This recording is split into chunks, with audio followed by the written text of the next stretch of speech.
우리가 정신을 차리고 발견해야 된다. 이것을 말씀드립니다. 자, 먼저 9명의 병고침을 받은 사람 10명 중에 9명이 있는데 이 9명의 행동에 대해서 한번 여러분 생각해 보십시오. 10명이 다 고침을 받습니다. 근데 9명의 행동 어떻게 했을까?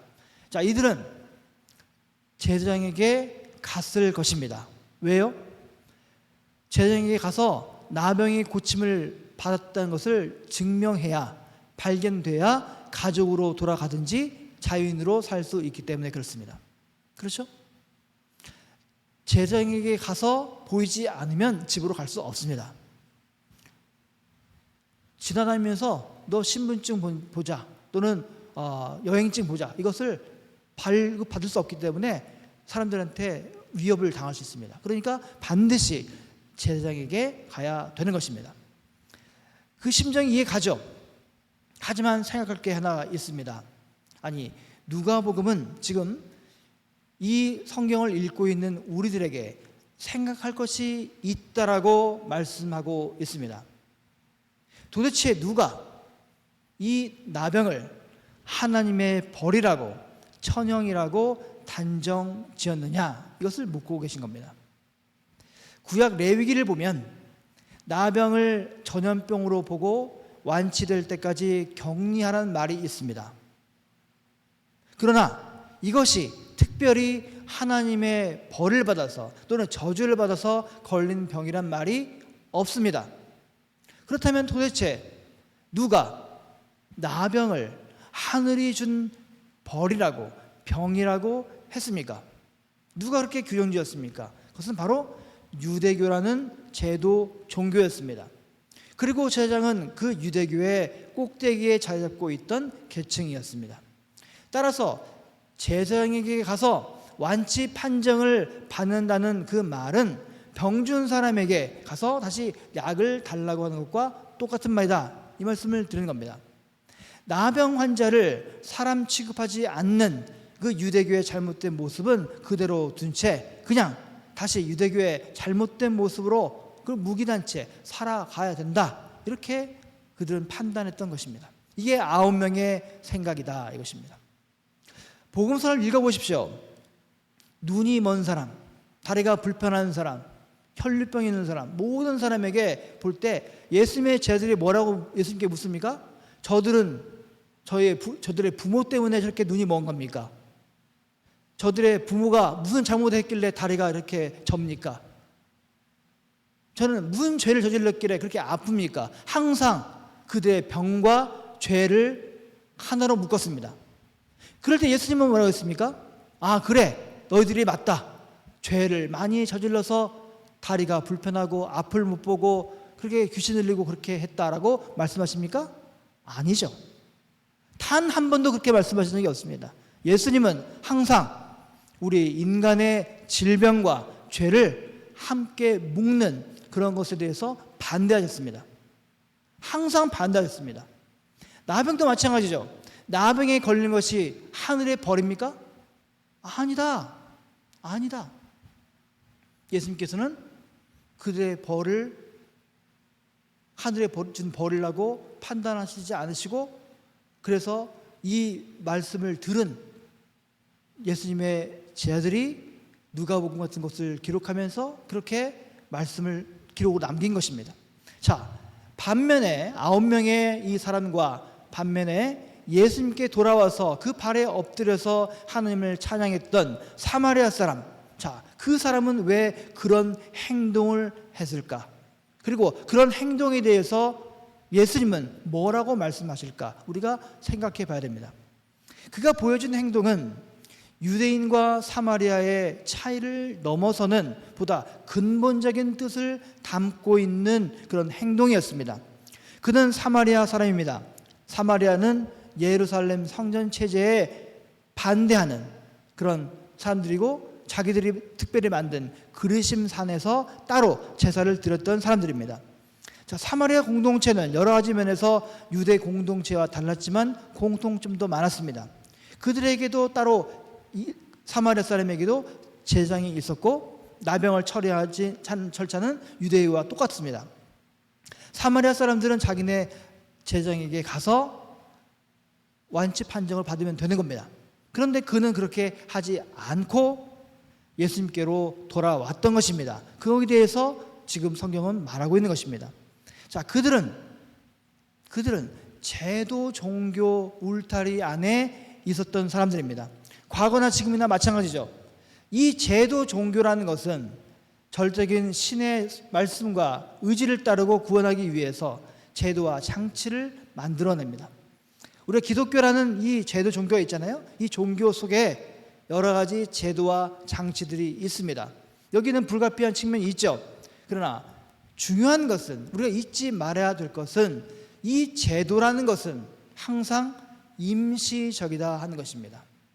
템포럴이다, 이 말씀입니다. 제도와 장치라는 것은 궁극적인 것이 아닙니다. 영원무궁토록 있는 게 아닙니다. 그것들은 언제나 변질되고 타락할 가능성을 안고 있습니다. 변할 수 있고 상황에 따라 변해야 정상인 것입니다. 절대적이지 않다는 말씀이죠. 죄와 용서, 타락과 구원, 모든 종교에 있어서 중요한 주제들 역시 제도화에서 자유롭지 않습니다. 제도 종교들은 이런 것들이 어떤 것인지를 가능한 한 구체적으로 만들어 놓고 죄와 타락에서 벗어나서 용서와 구원을 얻는 길을 밝혀 놓았습니다. 오늘 본문의 경우 나병은 하나님의 징벌이고 그것의 완치는 하나님의 징벌이 끝났다는 것이기 때문에 이것은 이제 제장의 소관 사항이 되는 것이죠. 자, 우리가 이처럼 제도 종교의 쳇바퀴를 자꾸 돌게 되면 잊어버리는 것이 하나가 있는데 그것은 무엇이냐? 바로 근본에 대한 생각이다, 이것입니다. 제도화되기 이전의 것, 절차와 장치 이전에 근본적이고 근원적인 그 무엇인가를 망각하게 된다, 이 말씀입니다. 병이 나은 이 사마리아 사람이 자기를 낫게 한 예수님께 돌아와서 그 발 앞에 꿇고 하나님을 찬양했다는 사실은 이 제도와 장치 이전에 근본적이고 근원적인 데에 그가 눈을 돌렸다, 이런 뜻을 말하고 있습니다. 예수님께서 이 사람을 칭찬하시고 그에게 뭐라고 말씀하십니까? 일어나 가라, 내 믿음이 너를 구원하였느니라, 이렇게 말씀하십니다. 예수께서 아홉은 어디 있느냐, 오늘 설교 제목처럼 아홉은 어디 있느냐, 이 물으신 까닭이 무엇입니까? 그들이 은혜를 베풀었는데 은혜를 잊어버려서 배은망덕한 사람들이기 때문에 꾸중하신 겁니까? 섭섭하신 것입니까? 아닙니다. 그것은 바로 그들이 근원을 생각하지 않고 또다시 절대적이라고 믿고 있는 그 유대교의 테두리 안에서 모든 것을 해결하고야만은 그들의 피상적인 믿음을 지적하셨던 것입니다.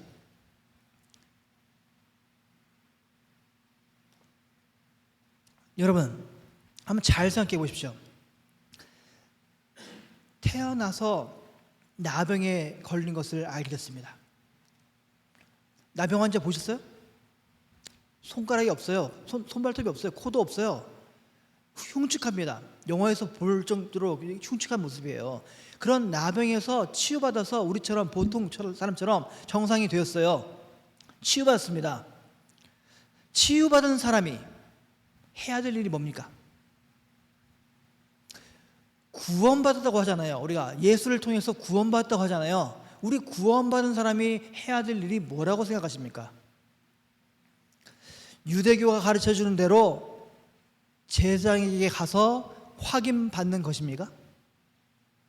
만일 그런 것이라고 여러분 생각하면 예배 끝난 다음에 저한테 찾아오시면 제가 여러분한테 써드릴게요. 아무개 집사님 구원받았습니다, 라이센스 해가지고 제가 사인해 드릴게요.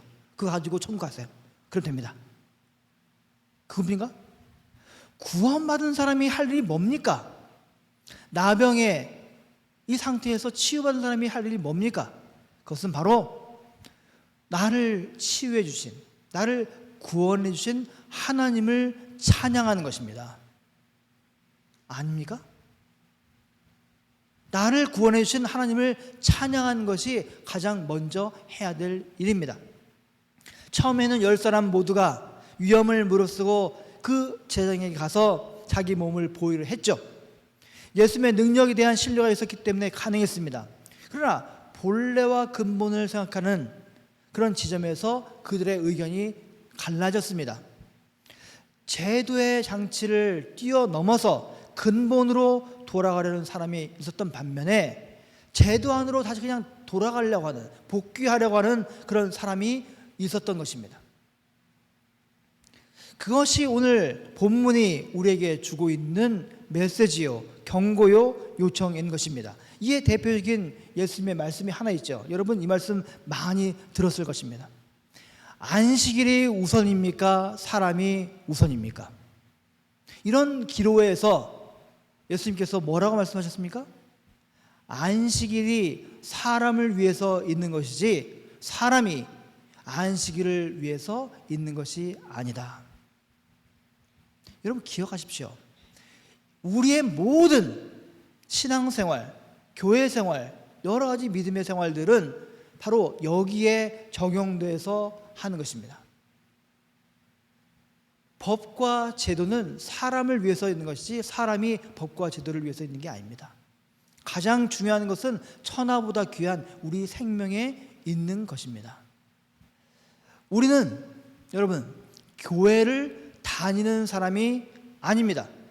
아니, 교회를 다니는 사람이 아니어야 됩니다. 우리는 역사상 가장 기가 막힌 그런 팬데믹이라는 시간을 지냈습니다. 그렇죠? 참 황당한 그런 황망한 시간들을 보냈습니다. 여러분 이 시대를 지나면서 어떤 생각하셨습니까? 저는 목회자로서 예배가 무엇인가, 신앙이 무엇인가, 교회가 무엇인가를 다시 한번 뼈저리게 느꼈습니다. 내가 목회자로 산다는 게 무엇인가를 오랜 시간 동안 생각할 수도 있지만은 팬데믹이라는 이 위기 상황 속에서 정말 절감했습니다. 우리 예수 믿는 사람들은 단순히 예배라는 이벤트를 관람하기 위해서 함께 하지 않습니다. 예배가 단순히 연극과 같이 관람하는 것이라면은 목사를 아주 멋진 외모를 가진 아주 언변이 좋은 그런 목사를 뽑아야죠. 그렇죠?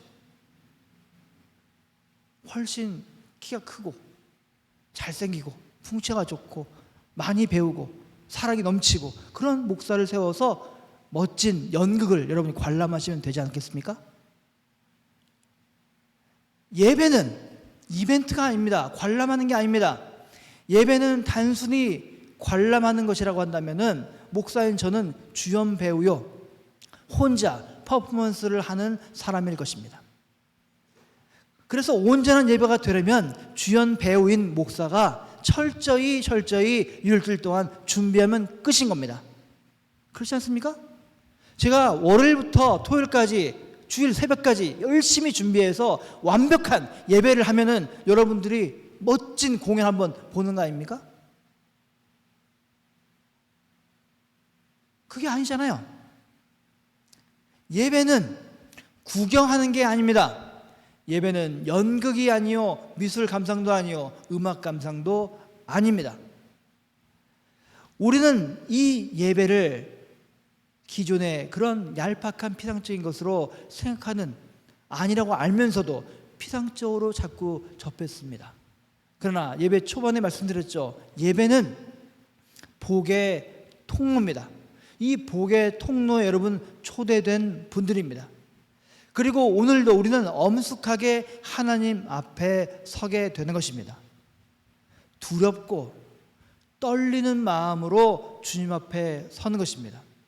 종교라는 틀을 넘어서서 계시는 그 하나님, 우리의 모든 판단과 지식을 뛰어넘어 계시는 그 하나님, 그렇기 때문에 우리 인간의 언어로는 바람으로, 영어로밖에 표현할 수 없는 그 하나님, 그 하나님의 한없는 사랑하심과 그 은총을 잠잠히 기다릴 수밖에 없는 우리들인 것입니다.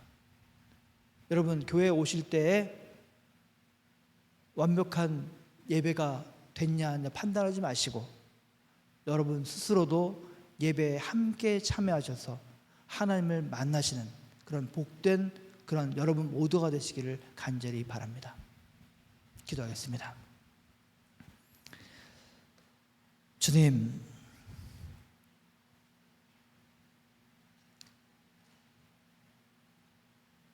예배의 자리로 저희들을 불러주십니다.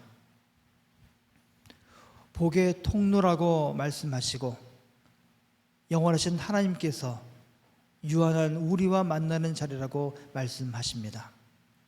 이 귀중한 예배가 시간을 때우는 자리요, 습관의 자리요, 조는 자리요,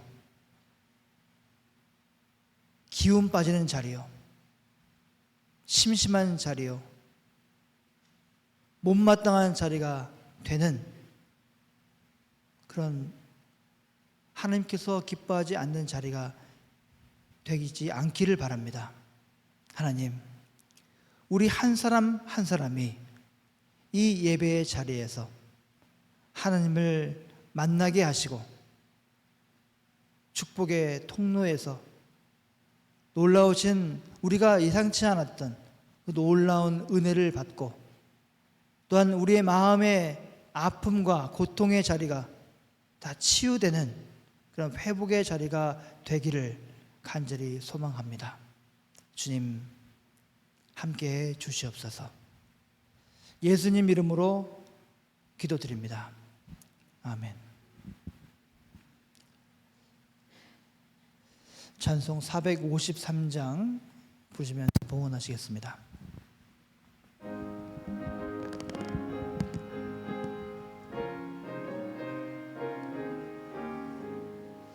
예수도 알기 원하네 크고도 넓은 은혜와 대속해 주신 사랑을 간절히 알기 원하네. 내 평생의 소원, 내 평생의 소원, 대속해 주신 사랑을 간절히 알기 원. 4절 하겠습니다. 예수가 계신 보좌는 영광에 둘러있도다. 평화의 왕이 오시니 그 나라 왕성하도다. 내 평생의 소원, 내 평생의 소원, 대속해 주신 사랑을 간절히 알기 원하네. 주님 감사합니다. 지난 한 주간도 주님의 인도하심과 주님의 은혜 가운데 살았음을 고백합니다. 저희들의 마음이 온전히 주님의 마음에 닿았는지 생각해보는 한 주간이었습니다. 하나님의 자녀로 살려고 애썼지만 때론 낭망했고 또한 실패했던 그런 한 주간이었습니다. 그러나 주님께서 저희들을 늘 불러주시고 또 초대해 주시고 다시금 주님의 자녀임을 확인해 주시는 그런 한 주간이었음을 또한 고백합니다. 이 시간 저희들의 처음 것을 또 감사 예물을 주님께 올려드립니다. 저희들의 눈물과 저희들의 땀방울입니다. 주님 받아 주시옵소서. 저희들의 삶을 날마다 돌봐주시고 주님께서 원하시는, 주님께서 바라시는 그런 모든 것들이 채워지는 저희들의 인생이 되게 하여 주시옵소서. 예수님 이름으로 기도드립니다. 아멘.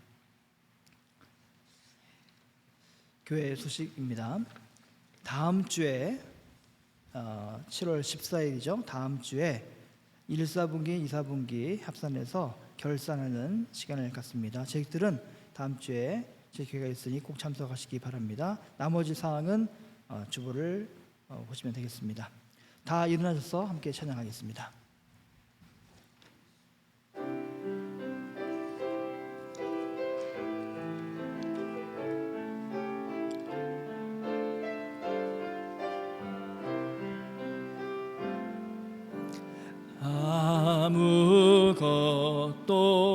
두려워 말라.